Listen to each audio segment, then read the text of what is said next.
हरे भरे जंगल के बीच एक विशाल बरगद का पेड़ खड़ा था। उसी की सबसे ऊंची डाल पर रहती थी फिनी, एक छोटी सी भूरी चिड़िया। उसके पंख छोटे थे, लेकिन उसकी आंखों में हर सुबह उम्मीद की चमक होती थी। जब बाकी पक्षी खुले आसमान में ऊंची उड़ान भरते, फिनी उन्हें देखती और सोचती कि काश उसके पंख भी थोड़े मजबूत होते। फिर वो खुद को समझा लेती कि जो मिला है उसी में खुश रहना चाहिए, लेकिन मन के भीतर सवाल बना रहता कि क्या छोटा होना सच में कमजोरी है। एक दिन उसी बरगद पर नील नाम का एक ताकतवर बाज आया। वो अपनी ऊंची उड़ानों पर गर्व करता था और अक्सर दूसरों को नीचा दिखाता था। उसने फिनी से कहा कि इतनी छोटी उड़ान में कोई मजा नहीं, असली जिंदगी तो ऊंचाई पर है। फिनी ने शांति से मुस्कुराकर जवाब दिया कि उसे अपने आसमान में सुकून मिलता है, लेकिन नील हंस पड़ा और ताना मारते हुए बोला कि छोटी उड़ान मतलब छोटी सोच। वो बात फिनी के दिल को चुभ गई। उस रात फिनी देर तक तारों को देखती रही। वो सोचती रही कि क्या वो सच में छोटी सोच रखती है या फिर बस शांति से जीना जानती है।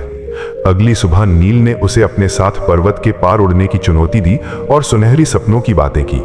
थोड़ी झिझक के बाद फिनी ने खुद को परखने के लिए हाँ कह दी और दोनों उड़ चले।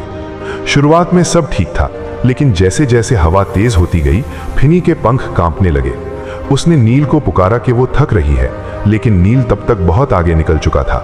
अगले ही पल फिनी संतुलन खो बैठी और नीचे एक पहाड़ी झरने के पास गिर पड़ी। दर्द में उसने समझ लिया कि उसने अपनी ताकत भूलकर किसी और जैसी उड़ान भरने की कोशिश की थी। तभी वहां एक बूढ़ा उल्लू आया। उसने फिनी से पूछा कि वो क्यों रो रही है। फिनी ने कहा कि वो बनने चली थी जो वो थी ही नहीं। उल्लू ने मुस्कुराकर कहा कि ऊंचाई में जीत नहीं होती, जीत समझ में होती है, और जो हमारे पास है उसी से पूरी कोशिश करना ही असली हिम्मत है। उस बात ने फिनी के दिल में नई रोशनी जगा दी। फिनी ने फैसला किया कि अब वो खुद को किसी और से नहीं तौलेगी। अपने घायल पंखों के साथ वो वापस बरगद के पेड़ तक पहुंची। नील ने उसे देखकर हैरानी जताई तो फिनी मुस्कुराई और कहा कि वो गिरी जरूर थी, लेकिन टूटी नहीं, क्योंकि अब उसने उड़ना नहीं बल्कि जीना सीख लिया था।